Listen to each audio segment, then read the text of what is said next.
Hey, hi, it's Meredith. I am here with a tarot reading for our beautiful full moon partial lunar eclipse in the sign of Gemini on November 30th, 2020. Yay! All right, let's see what's going on with the energy atmosphere as it relates to the full moon and the eclipse. So the first set of cards is going to connect to the full moon itself. And the message, we're using Moonology cards here for the oracle cards. And the message of the full moon is surrender to the divine. What does that involve? What are we yielding to? The full moon is all about the release of energy, the build up through the moon cycle. The energy that's been charging the atmosphere consistently releases here on the full moon. What's that creating for us? What kind of atmosphere do we have? Our first card is the Eight of Wands. We are using the, what is this deck? It's called Astrology Answers. I think the Master Tarot deck. Anyway, Eight of Wands, great communication. In the reading for the daily reading for today, the Eight of Wands featured prominently. It was one of the cards from the bottom of the deck. So communication and swift moving communication. Though, let me back up for a moment. This feels a bit stuttered for me. What I'm feeling when I'm looking at this card right now, this Eight of Wands, I feel that while it is a swift moving energy, because all eights are movement in tarot, I feel that there's a bit of a long awaited message coming in on this Eight of Wands in connection with the full moon. So my sense of it is intuitively the cards are informing me that we've held something in heart space, a conversation we have wanted to have, words we've wanted to speak, though perhaps the atmosphere just wasn't quite right for it, wasn't supportive of it. So we've held on to it, we've nurtured it a bit, and I feel that it's moving in now. Like now is the time we can release with the full moon. We can allow the divine to guide us and speak whatever it is that's on our heart. I feel that that's coming out on the Eight of Wands in the full moon eclipse energy. I also feel the relationship to the Scorpio season that we have just come through. This was very deep for us. And there was a lot of reminder in this Scorpio season to check out our journals and readings from last year at this time, because Scorpio season was really intense in 2019. And a lot of growth, a lot of change got stimulated then and got launched off of our foundation. So I feel that we're receiving divine messages in a channeled way from the prior year. We are seeing a fulfillment in terms of making intuitive connection to the spiritual journey that's taken place over the past year. I also feel here, because the Eight of Wands is a card of unity in ancient tarot, it's a marriage card, so it's a weaving together of energy. Something has come together over this past year, and we are now seeing evidence of it on this Eight of Wands in this full moon eclipse. And then that energy is going to move and flow with us for the next 6 to 18 months, because that's what eclipse energy does. So this is a rare experience for us to be exposed to the energies of an eclipse. These are energies that we don't have exposure to regularly. So it creates a whole new realm of opportunity for us, but it also connects us to the eclipses that were going on about a year ago, roughly. So do take a look at your journals and, do a little bit of reflection and give yourself a pat on the back for this year's worth of travel. From Scorpio season to Scorpio season, from eclipse to eclipse, and just, have some appreciation for yourself.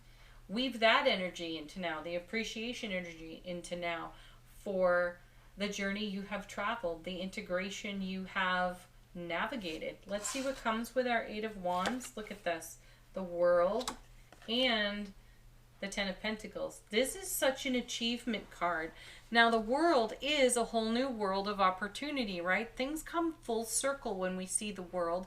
And it is the last card of the major arcana before it resets to 0 on the Fool. So there's a whole new cycle beginning on this full moon eclipse. And isn't that fantastic? Because it's leaning into the Ten of Pentacles, which is such a card of fulfillment. You know, the Ten of Pentacles is one of those cards that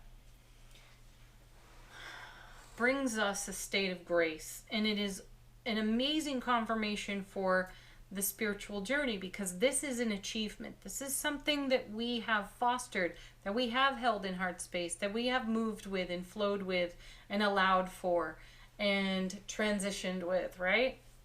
So Ten of Pentacles becomes a card of achievement, fulfillment, satisfaction, happiness, and it's all about the energies that we have to share. This is considered a legacy card in tarot, and traditionally speaking, it's about what we have to pass on to our family, our beloveds, our children, and so on. It's also a card reminding us to get things in order if we don't have them in order. At the core of the card, though, the heart of the card for me, and this is where the energy really speaks for me as a tarot reader, it is about building the foundation that is fulfilling and satisfying to us, that also produces an overflow, that keeps the wheel turning and keeps the full circle life experiences happening and flowing for us. So I love that we've got the beautiful Eight of Wands with all of its swift movement, flowing naturally, synchronistically, and serendipitously with the World, creating a Ten of Pentacles scenario for us. All right, let's move on to the next card. And that would be about the full moon being in Gemini. The message on this card is, the answers you need are coming. That's great. That's a receiving message. We are receiving information. We are receiving communication. It's on its way to us if it's not already here. And the Eight of Wands is great fuel for that. So is the World. But let's see what tarot cards connect to that message. Our first card is the Death card. I actually like seeing that here. Here's the Scorpio energy, and I feel a great sense of fulfillment on that card because we're just closing out Scorpio season and we're moving into Sagittarius. We've been in Sagittarius for a good number of days now. But the Death card, charged by Scorpio, fantastic. This is the fulfillment. See, this is the release of all the journey work we've done in Scorpio season happening here on the eclipse. This is setting a tone for the next 6 to 18 months for us. Let's see what comes with the Death card. Nice. Seven of Wands. Sevens in tarot, you know it. It's all about heaven touching earth when sevens show up. And what I sense here is it's death to a sense of self-protection and defensiveness. So whatever life scenario created the perception of a need for defense and or self-protection is going away. So we are channeling the wisdom, the guidance, the intuition required to allow any kind of obstacle or barrier that keeps us separate from, out of a sense of fear, from what we hold in heart space and how that blossoms on our foundation. So what a fantastic alignment here. So listen to your intuition. We've had that message for many weeks now. Allow yourself to be guided by the divine because the answers are coming. And we will see with brilliant intuitive clarity just exactly where we may hold ourselves back from what it is we've held in heart space. I feel that this is a cycle that's completing for us. This is something that's going to be rather obvious to each and every one of us. Yeah, look what comes behind that 7, but the 9 of Swords. There's brilliant clarity right there of anxiety. It's the 3 a.m. card, the stuff we stay awake with at night and, you know, maybe have some anxiety and worry over.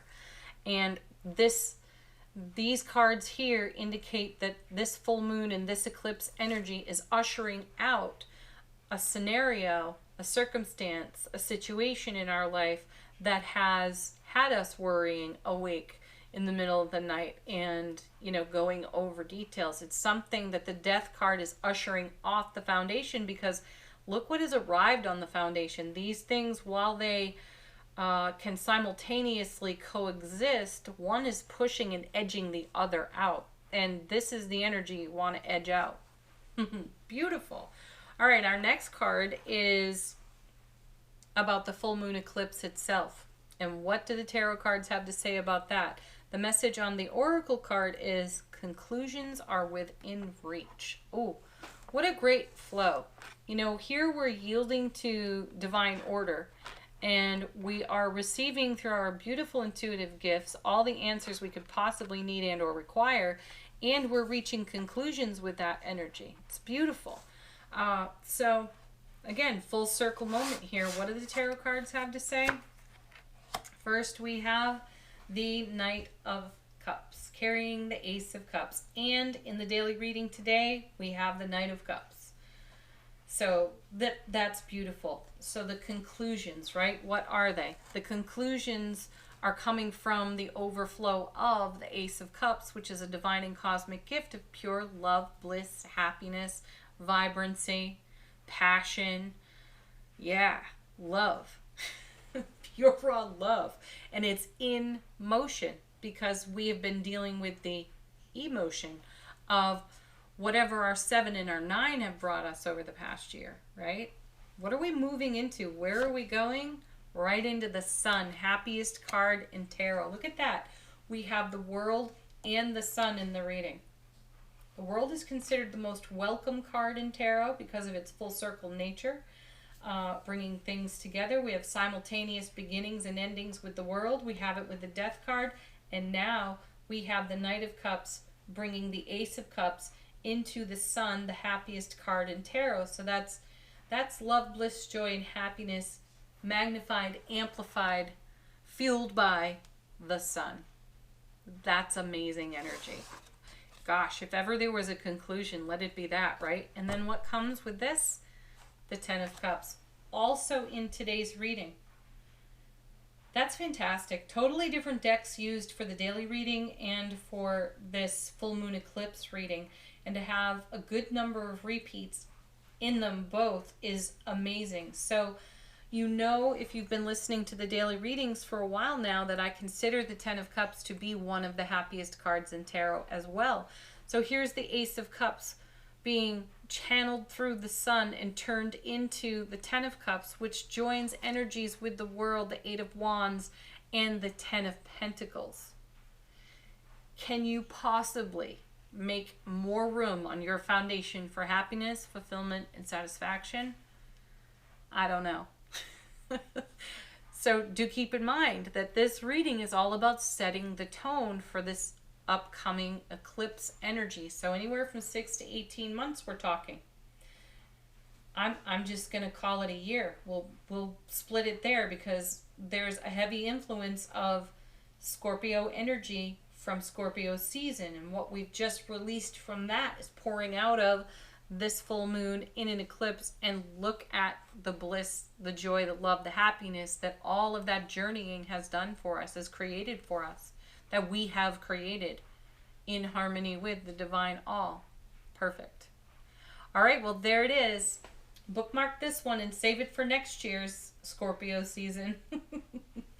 All right, everybody, thank you as always for watching. Do check out the daily readings. I will be recording the December monthlies very soon, so be on the lookout for those. Have a beautiful day, everyone. Peace, love, joy, blessings, and radiant happiness, because wow, look at that.